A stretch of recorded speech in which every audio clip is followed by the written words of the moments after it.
सुनहरी चमकती हुई फसल। ये कोई मामूली फर्क नहीं है, ये असल में दीपक की जिंदगी का सच था। वो अक्सर अपने दोस्तों के बीच बड़े कॉन्फिडेंस से कहता था कि देखना, एक दिन मैं इस गांव का सबसे अमीर किसान बनूंगा, मेरे खेत फसलों से चमकेंगे और लोग मुझसे सलाह मांगने आएंगे। लेकिन हम सब जानते हैं ना कि सपने देखने और उन्हें सच करने के बीच एक बहुत बड़ी खाई होती है। अब यहाँ सबसे बड़ी प्रॉब्लम क्या थी? गांव के लोग उसके बड़े बड़े सपनों की तारीफ तो करते थे, लेकिन हकीकत में दीपक बहुत ही ज्यादा आलसी था। यानी जब सुबह सुबह बाकी किसान कड़ी धूप में खेतों में अपना पसीना बहा रहे होते थे, तब दीपक भाई साहब किसी पेड़ की ठंडी छांव में आराम से सो रहे होते थे या बस खयारी पुलाव पका रहे होते थे। मतलब सक्सेस के सपने देखना तो उसे बहुत पसंद था, पर उस सक्सेस के लिए जो मेहनत चाहिए होती है ना, उससे उसे सख्त नफरत थी। खैर, कहानी में असली ट्विस्ट तब आता है जब एक शाम दीपक के चाचा उससे मिलने आए। वो काफी बुजुर्ग और बहुत ही समझदार किसान थे। उन्होंने दीपक का वो खेत देखा। जमीन बेहद उपजाऊ थी, लेकिन वहां एक तिनका तक नहीं उगा था। दीपक ने हमेशा की तरह बात घुमाते हुए कहा, अरे चाचा, चिंता मत करो, मैं ना कल से पक्का काम शुरू करूंगा। उसके इस खोखले वादे पर चाचा ने जो जवाब दिया, उसने सच में आईना दिखा दिया। उन्होंने कहा, बेटा, तुम सुनहरी फसलों की बातें तो बहुत करते हो, लेकिन मुझे तो यहाँ दूर दूर तक सिर्फ सूखी मिट्टी ही दिख रही है। और इसके बाद चाचा जी ने उसे एक सबक सिखाने के लिए एक बड़ा ही कमाल का तरीका अपनाया। उन्होंने अपनी जेब से 2 जादुई बीज निकाले। अब इसे ध्यान से समझिएगा। पहला बीज था महत्वाकांक्षा का।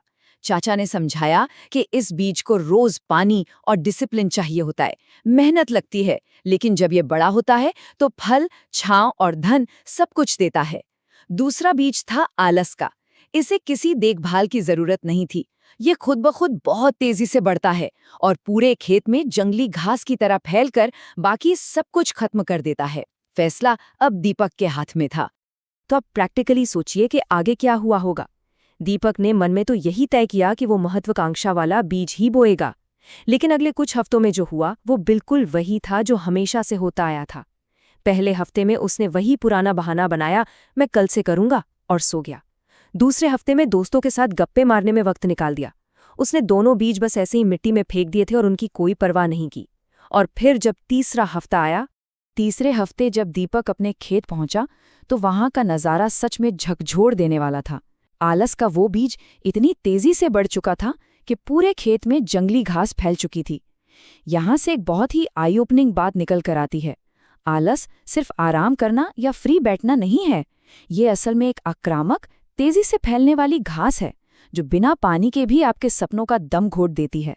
और दूसरी तरफ वो जो महत्वाकांक्षा वाला बीज था, वो बेचारा एकदम कमजोर, सूखा और लगभग मरने की कगार पर था। ये इस पूरी कहानी का टर्निंग पॉइंट था।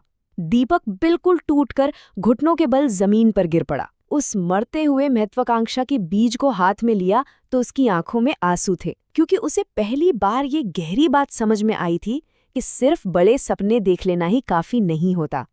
वो जो कल का इंतजार था ना, वो असल में उसके भविष्य को धीरे धीरे बर्बाद कर रहा था। अगर सपनों को जिंदा रखना है तो उनके लिए रोज पसीना बहाना ही पड़ता है। लेकिन अच्छी बात यह थी कि कहानी यहीं खत्म नहीं हुई। उस रात दीपक बिल्कुल सो नहीं पाया। उसने तय कर लिया था कि अब तो बदलना ही होगा। अगली सुबह बिना किसी बहाने के सूरज उगने से पहले ही वो उठ गया। उसने अपने नंगे हाथों से उस कंटीली जंगली घास को उखाड़ना शुरू किया।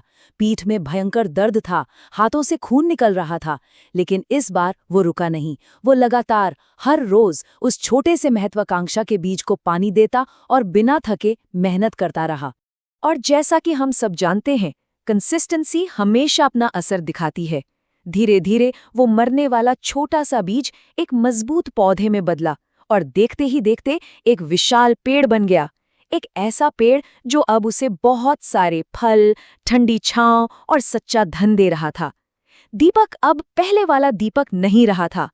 पूरे गांव में लोग अब उसकी इज्जत करते थे, एक ऐसे किसान के रूप में जिसने अपने सबसे बड़े दुश्मन यानी अपने आलस को हरा दिया था।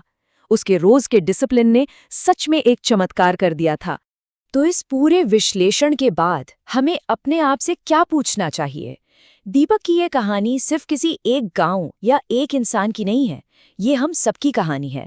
हम सबके अंदर भी बिल्कुल यही 2 बीज हैं, एक महत्वाकांक्षा का और एक आलस का। महत्वाकांक्षा सिर्फ तभी बढ़ती है जब हम उसे रोज मेहनत और एक्शन से सींचते हैं, जबकि आलस अपने आप बढ़ता रहता है और चुपचाप सपनों को खा जाता है। तो सवाल ये है कि क्या हम आज इसी वक्त अपने अंदर की इस आलस की जंगली घास को जड़ से उखाड़ने के लिए तैयार हैं? क्योंकि याद रखिए, जितना ज्यादा कल का इंतजार होगा, सपने उतने ही कमजोर पड़ते जाएंगे। शुरुआत आज से करनी होगी।